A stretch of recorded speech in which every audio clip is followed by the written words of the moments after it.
kan OTT di bulan di akhir 2022, kemudian kantornya Khofifah dan wakil gubernur digeledah juga di bulan Desember 2022. Proses kemudian berlanjut hanya terhadap orang yang kena OTT. Di bulan Juli 2024, KPK sudah menetapkan menyebut ada 21 orang tersangka gitu ya. Dia disebut 4 penerima suap, 17 tersangka pemberi suap. Ini kasus kemudian setelah pengumuman di Juli 2024 kemudian berhenti gitu ya. Tidak ada kelanjutan sama sekali. Bisa dua kemungkinan, karena memang KPK nggak mau dipolitisir atau justru KPK dipolitisir. Kok KPK memberikan keistimewaan terhadap Khofifah diperiksa di Mapolda Jawa Timur ya, bukan di Gedung Merah Putih seperti yang dilakukan oleh KPK terhadap tersangka atau misalnya saksi-saksi yang lain.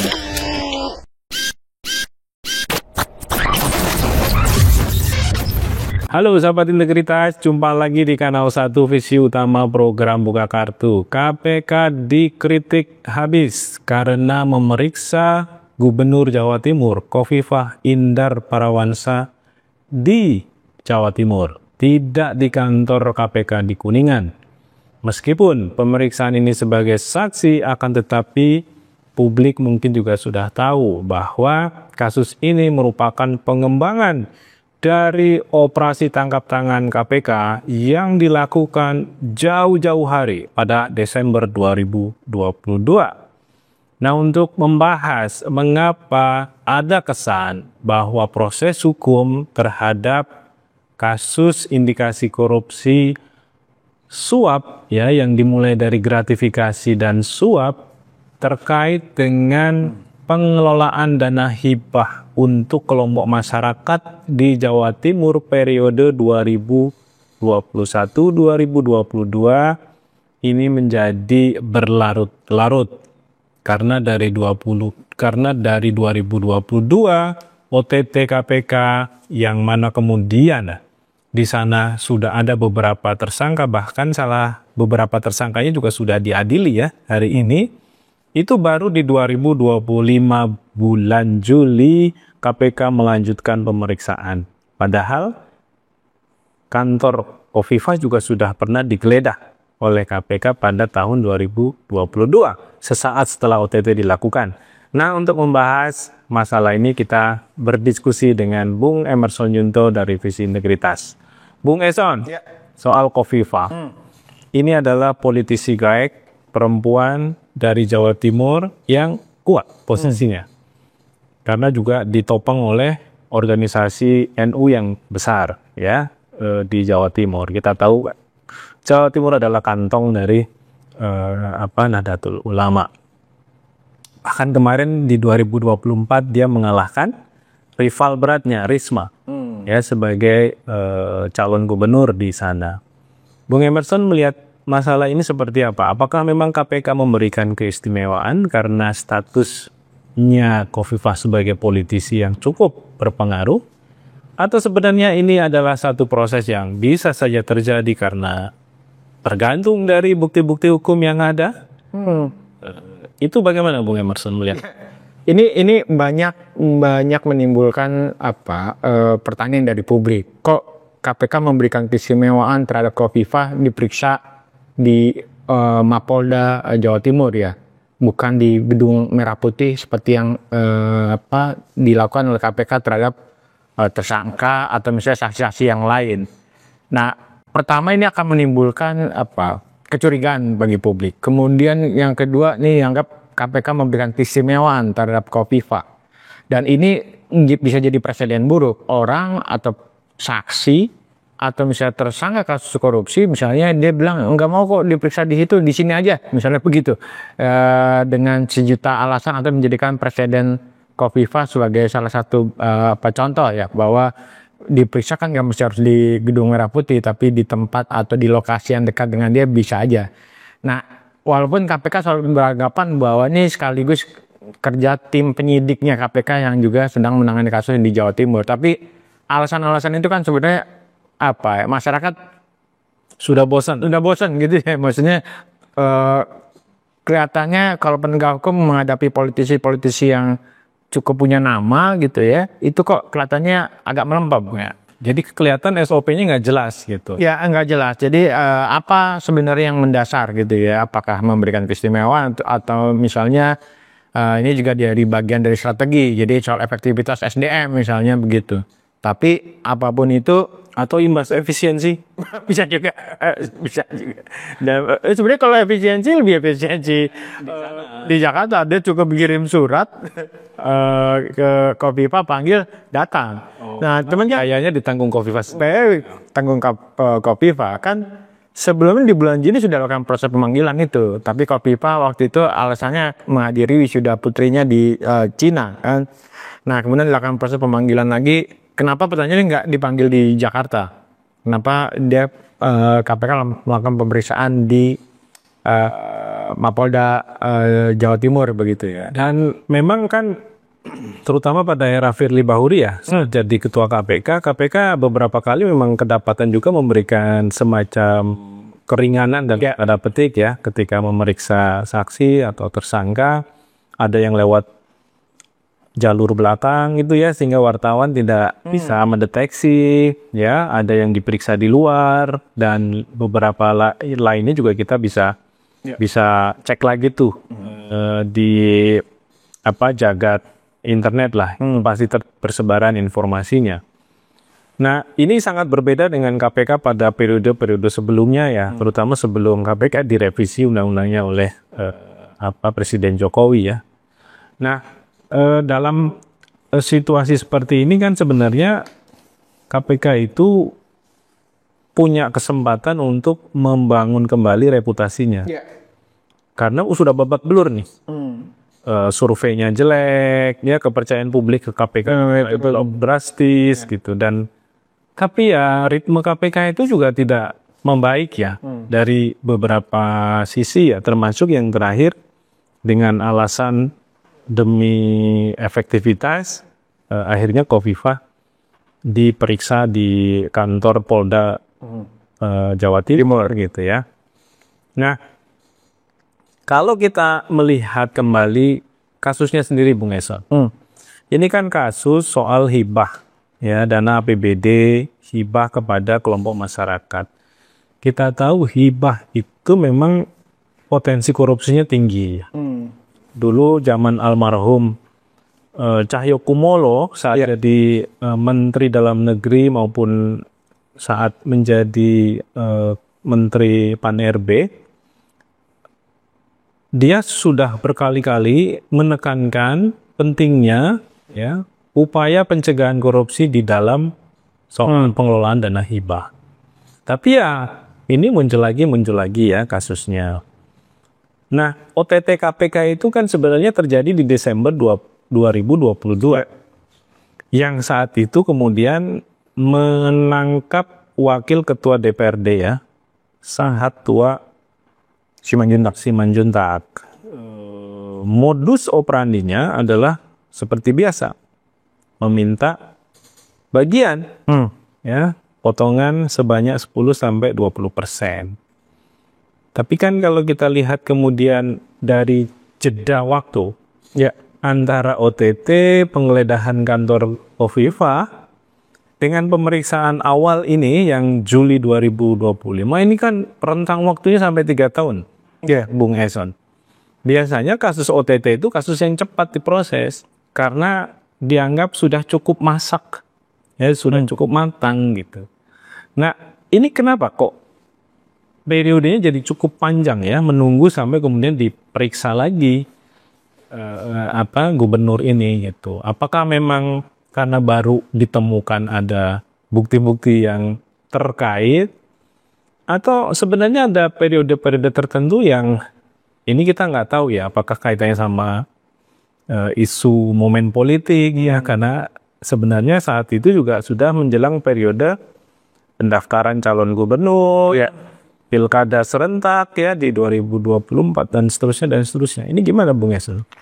Ya kalau dilihat tadi soal alur waktu ya, kan OTT di bulan di akhir penghujung 2024, 2022, kemudian kantornya Khofifah dan wakil gubernur digeledah juga di bulan bulan Desember 2022. Proses kemudian berlanjut hanya terhadap orang yang kena OTT, Sahat dan mungkin stafnya gitu ya.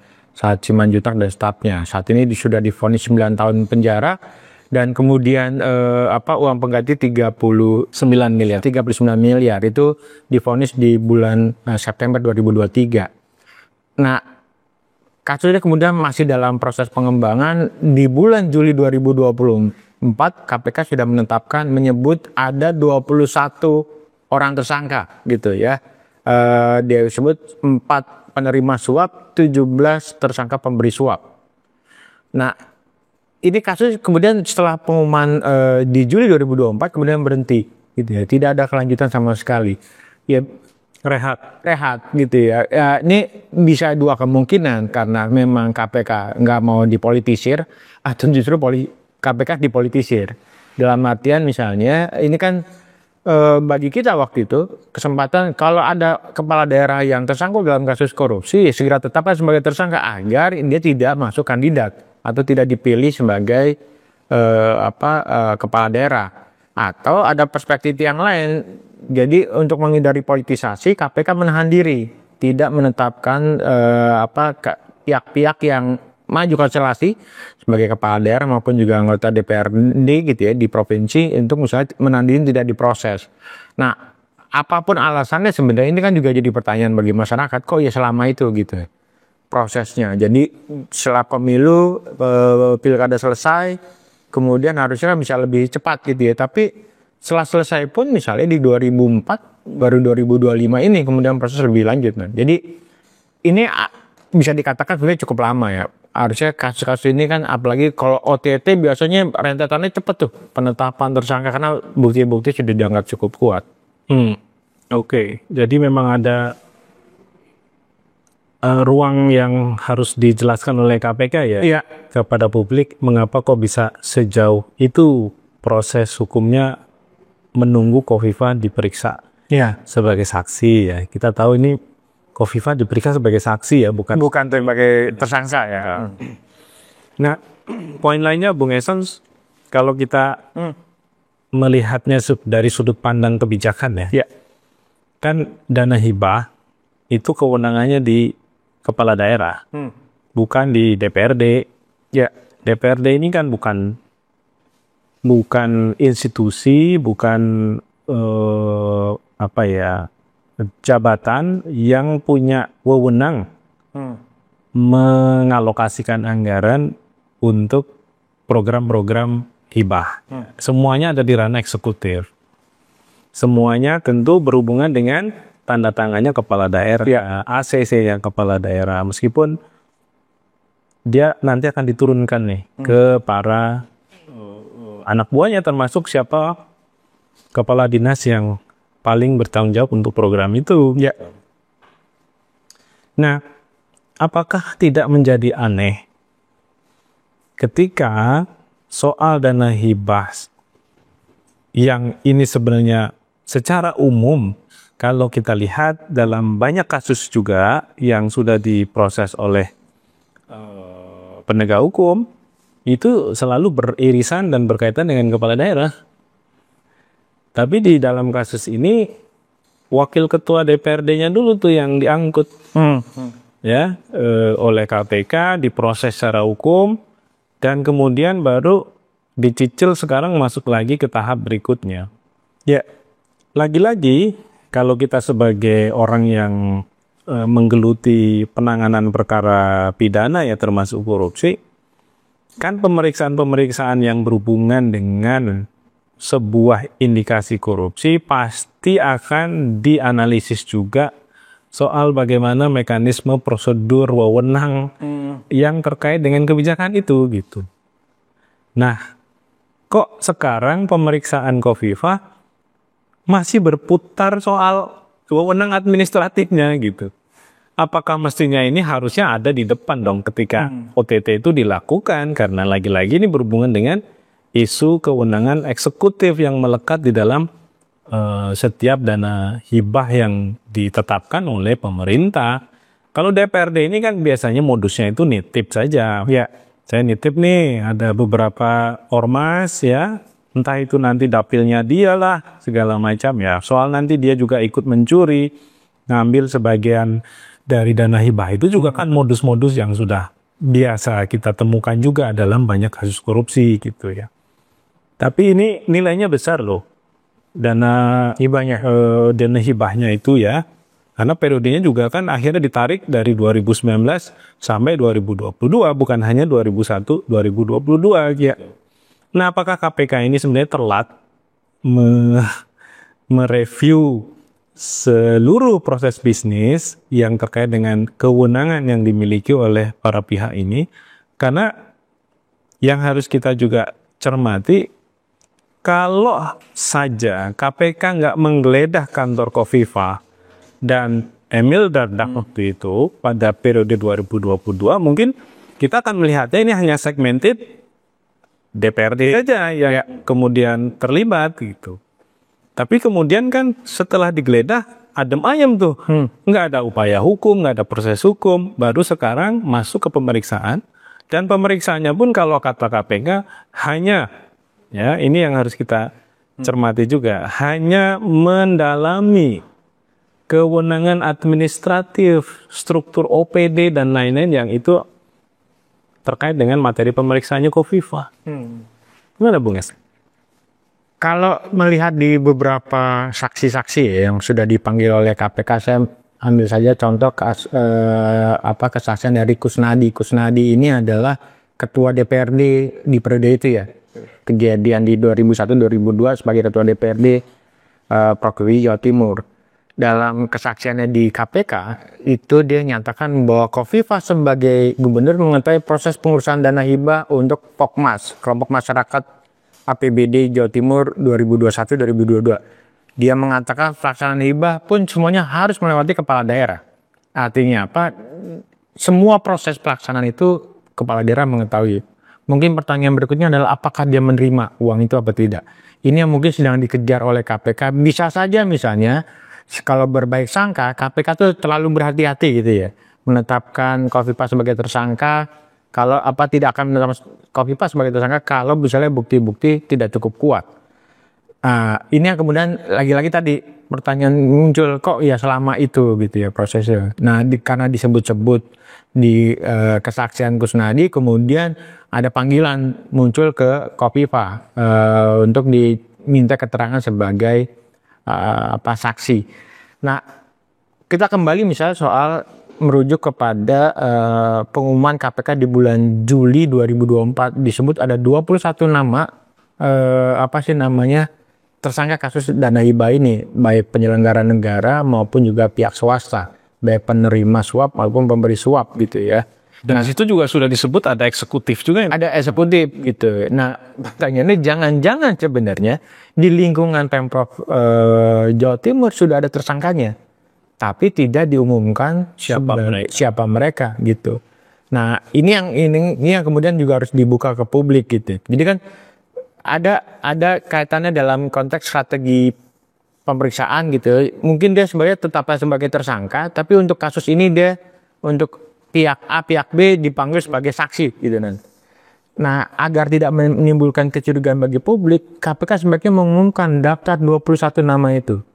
Jadi ya, karena sampai saat ini itu nggak pernah dibuka ke publik. Jadi siapapun siapa namanya gitu ya, baik penyelenggara negara, pihak swasta, eksekutif atau misalnya swasta DPRD maupun juga misalnya Pemprov juga harus diumumkan. Karena kalau enggak ini ya tadi, jangan sampai misalnya nama-nama yang sebenarnya sudah masuk list kemudian tiba-tiba hilang di tengah jalan. Ya, bisa jadi itu ya apa yang akan kita alami kalau daftar 21 tersangka itu tidak segera dibuka oleh KPK. Ya, ini juga penting gitu ya untuk menghindari proses-proses penghilangan barang bukti atau upaya-upaya pengkondisian. Jadi mungkin kita masih ingat di kasus Wali Kota Semarang, bagaimana misalnya ada upaya-upaya pengkondisian, saksi-saksi yang dipanggil oleh KPK dikondisikan misalnya dia harus keluar kota. Atau misalnya dia dikondisikan misalnya memberikan keterangan sesuai kemauan dari misalnya orang yang terduga.